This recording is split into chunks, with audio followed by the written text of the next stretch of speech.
오늘 본문은 사랑장으로도 잘 알려진 본문입니다. 바울은 오늘 말씀을 통해 모든 은사 가운데 가장 기본이 되고 큰 은사인 사랑에 대해 다루고 있습니다.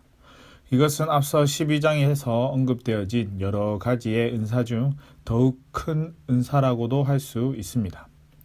바울이 이처럼 모든 은사의 근본으로 사랑을 이야기하고 있는 것은 당시 외적인 은사만 최고로 여기고 자랑하며 교만했던 고린도 교회 성도들에게 꼭 필요한 것이었습니다.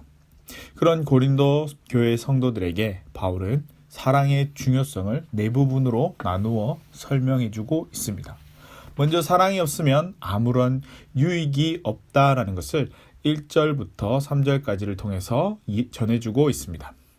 당시 고린도 교회 성도들은 방언을 천사의 말이라고 생각했기에 방언을 하는 것을 천사와 같이 예배에 참여하는 것으로 여겼습니다. 그래서 방언의 은사를 특별히 중요하게 여기고 공적 예배에서 방언을 마구 사용해 예배에 혼란을 주었습니다. 바울은 이런 성도들의 행동이 구리와 울리는 꽹과리의 소리와 같다라고 말하고 있습니다. 이는 그들이 사랑으로 방언을 행하는 것이 아니라 신비한 종교 행위로 방언을 했기 때문에 구리와 꽹과리 소리와 같이 소음을 일으키는 것과 같다라는 것을 말하고 있습니다. 방언뿐만 아니라 그들이 가지고 있는 예언의 능력과 모든 비밀과 모든 지식을 알고 또 산을 옮길 만한 믿음이 있다 할지라도 결국 사랑이 없으면 아무것도 아니다라고 이야기하고 있습니다. 또 다른 이들을 위해 섬기는 구제의 일이나 주의 일을 감당하기 위해 열심히 한다 할지라도 사랑이 없으면 아무런 유익이 없다라는 것을 이야기하면서 사랑 없이는 주어진 은사들이 아무런 소용이 없음을 전하고 있습니다. 이것은 무엇을 함에 있어서 가장 먼저 우리 안에 사랑이 있지 않고는 그 일이 참되다라고 말할 수 없다라는 것을 이야기하고 있습니다. 그러므로 어떤 일을 하는 데 있어서 가장 먼저 사랑을 가지고 그 일을 감당하며 나아갈 수 있기를 바랍니다. 두 번째로 바울은 사랑이 가지고 있는 구체적인 특성에 대해 4절로 7절까지에 기록하고 있습니다. 여기서 바울은 사랑의 특성을 무려 15가지로 소개하고 있는데 이러한 사랑은 사랑의 실체이신 하나님의 속성과도 관계되는 것이기도 합니다. 하나님의 사랑은 당신의 독생자를 죄인들을 위해 기꺼이 내어주시고 그 피로 죄사함을 이루신 사랑을 나타내 보이셨습니다. 그런데 우리가 여기서 주목해야 할 사실은 이런 사랑의 특성들이 지식적인 것이 아니라 모두 삶 속에서의 구체적인 실천과 관계된 것이라는 사실입니다. 이는 사랑을 단순히 말로 외치는 것으로 끝나는 것이 아니라 직접적으로 행동하고 실천하는 것을 이야기하고 있습니다. 이러한 실천적 행동이 나타나지 않는 사랑은 참된 사랑이 아니며 하나님의 사랑을 직접 실천해 보이신 예수님의 가르침을 따르지 않는 것과 같습니다. 때문에 참된 그리스도의 제자된 자로서 구체적인 사랑의 행위가 나타날 수 있는 삶을 살아갈 수 있어야 합니다. 사랑은 어떠한 형태로든 구체적인 실천이 나타날 때 비로소 그 실체가 드러나게 됩니다. 사랑을 실천함으로써 예수 그리스도의 형상이 나타난다는 사실을 기억할 수 있기를 바랍니다.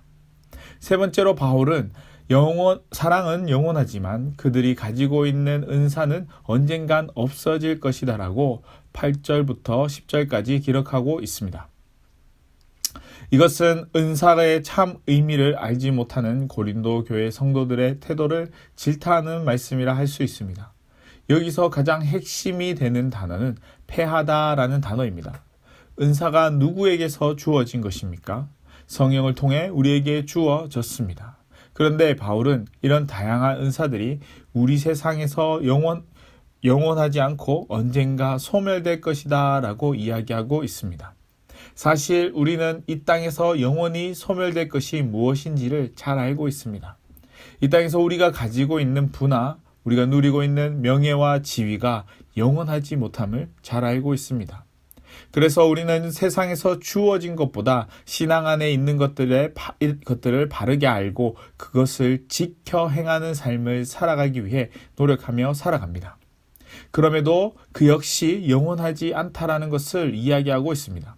이 말은 성령이 우리에게 주신 은사라고 해서 무조건 영원한 것이 아니다라는 것입니다. 그렇습니다. 우리가 신앙 안에서 발견하고 얻는 것이라 해도 모든 것이 영원한 것이 아니라 소멸되어지고 사라질 것들입니다. 이와 같이 신앙 안에서 발견하는 것이라 할지라도 영원하지 않은 것이 있습니다.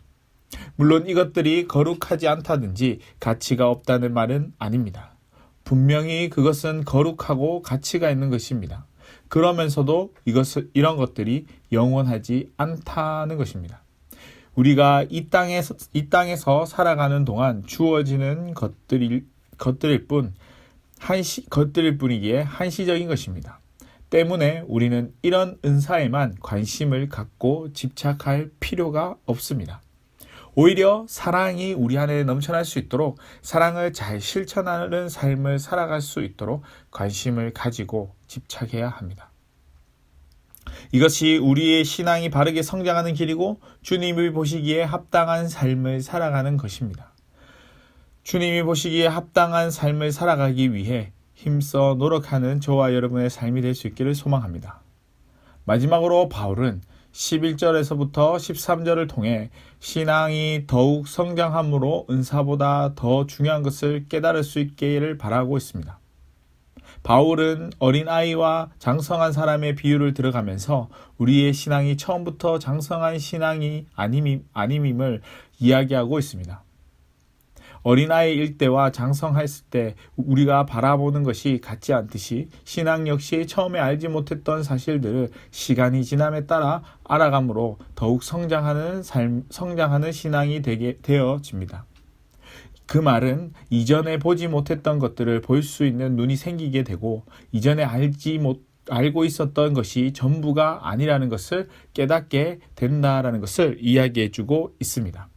이를 통해 우리가 진정으로 무엇을 바라며 그 삶을 살아가야 하는지를 알려줍니다. 바울은 이것이 13절에서 믿음, 소망, 사랑이다라고 결론을 맺고 있습니다. 그렇습니다. 우리에게 주어진 은사가 우리 신앙의 전부가 아니라 오히려 믿음, 소망, 사랑이 우리 안에 넘쳐날 수 있는 삶을 살아갈 수 있어야 합니다. 그 이유는 우리에게 주어진 은사로 우리가 하나님의 나라에 가는 것이 아니기 때문입니다. 우리 안에 하나님을 향한 믿음과 하나님 나라에 대한 소망과 하나님을 향한 사랑이 있어야지만 우리가 하나님의 나라에 가는 영광을 누릴 수 있게 됩니다. 이것은 변함없는 진리이고 우리의 신앙이 자라면서 더욱 확고해지는 것이기도 합니다.